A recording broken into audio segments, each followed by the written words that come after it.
Good afternoon to all of you. इसके पहले की वीडियो में हमने देखा ललदब्द के बारे में जाना हमने कि ललदब्द कवित्री कश्मीर की हैं। उन्होंने वाक लिखा और ईश्वर प्राप्ति के मार्ग को बताया। इसमें हम वाक से ही 2 पैराग्राफ 2 पद देखेंगे और इसके बारे में समझने का प्रयास करेंगे कि इसका भावार्थ क्या है। तो पहला पद है, मैं पढ़ रहा हूँ। रस्सी कच्चे धागे की खींच रही मैं नाव, जाने कब सुन मेरी पुकार, कहे करे देव भवसागर पार। पानी टपके कच्चे सकोरे, व्यर्थ प्रयास हो रहे मेरे, जी में उठती रह रहा हूँ, घर जाने की चाहे घेरे। कवित्री वैसे तो इसके भाव ये हैं कि मैं एक नाव है, नाव में बैठी हूँ, उस नाव को एक कच्चे धागे से खींच रही हूँ और मेरे सारे प्रयास व्यर्थ जा रहे हैं। लेकिन इसमें कवित्री ने अपने मन की बात कही है कि ईश्वर की प्राप्ति के लिए वो जो प्रयत्न कर रही है, वो प्रयत्न से भी ईश्वर उसे मिल नहीं रहे। तो उसी के बारे में कवित्री कहती, रस्सी कच्चे धागे की खींच नहीं रही मैं नाव। यहाँ नाव का मतलब कवित्री कह रही है कि इस मृत्युलोक में मेरा जन्म हुआ है और मैं एक नाव के समान हूँ। यानी जो बंधन है, जो मर्यादाएं हैं, वो एक नाव के समान है। और जो ये संसार की मोह माया, ये सब चीजें हैं, वो कच्चे धागे के समान है। यानी उसका शरीर जो है किसके समान है? एक घड़े के समान है। और वो जो बंधन मोह माया है, ये कच्चे धागे के समान है। तो कवित्री कहती है कि मैं अपने जीवन रूपी धागे को खींच रही हूँ, जबकि मुझे ये पता है कि कभी भी किसी भी समय टूट सकता है। जाने कब सुन मेरी पुकार, कहे देव भवसागर पार। कवित्री ललदब्द कहती हैं कि पता नहीं भगवान मेरी पुकार कब सुनेंगे, मुझे कब इस संसार से मुक्ति देंगे, कब मुझे अपने दर्शन देंगे। क्योंकि यहाँ पे इस संसार में मैं जानती हूँ कि मेरा जीवन बहुत छोटा है, कभी भी किसी भी समय मेरी मृत्यु हो सकती है।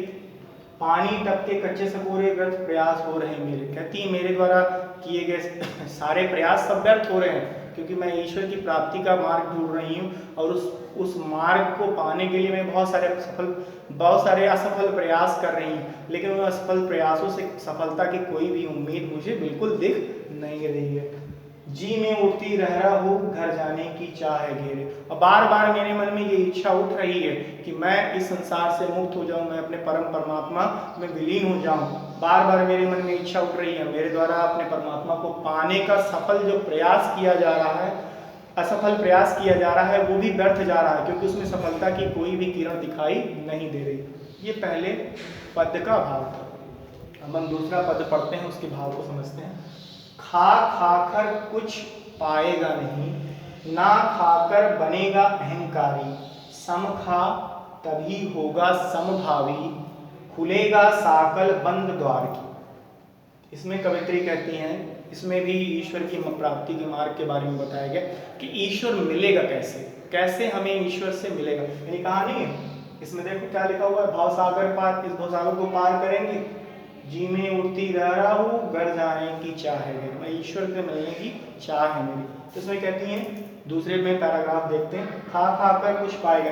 कहती है कि संसार के मोह माया में अगर तू पड़ा रहेगा, भाई बहन बंधु पति पत्नी और इस तरह रिश्तेदारों नात रिश्तेदार इन सब संबंधों में घिरा रहेगा, तो क्या होगा? खा खाकर कुछ पाएगा नहीं, कुछ नहीं मिलेगा। अर्थात कुछ ना मिलने का मतलब क्या है? यहाँ कुछ ना मिलने का मतलब ईश्वर की प्राप्ति नहीं होगी, ईश्वर दर्शन नहीं देंगे, ऐसा कवित्री कहती है।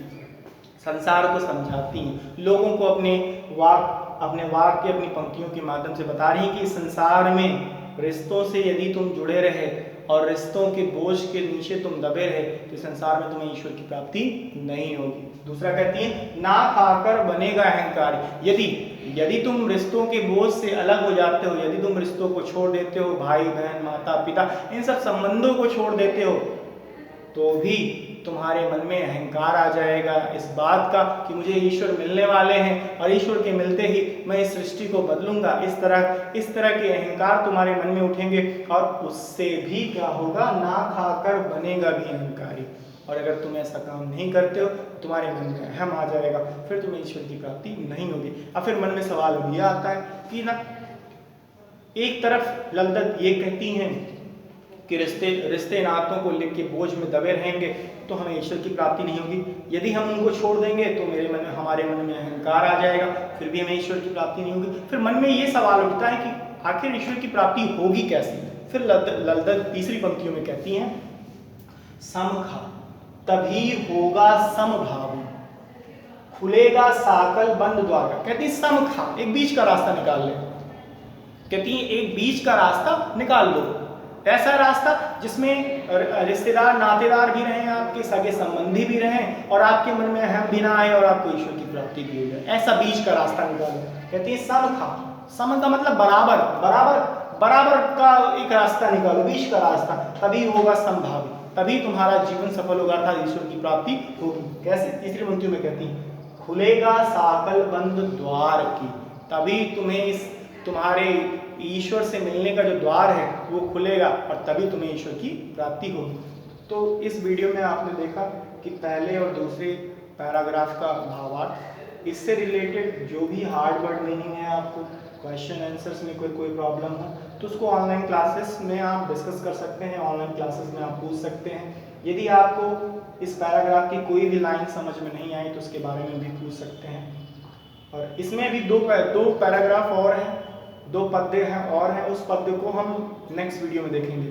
तो आज के लिए बस इतना ही। Thank you very much. जय हिंद, जय भारत। Thank you.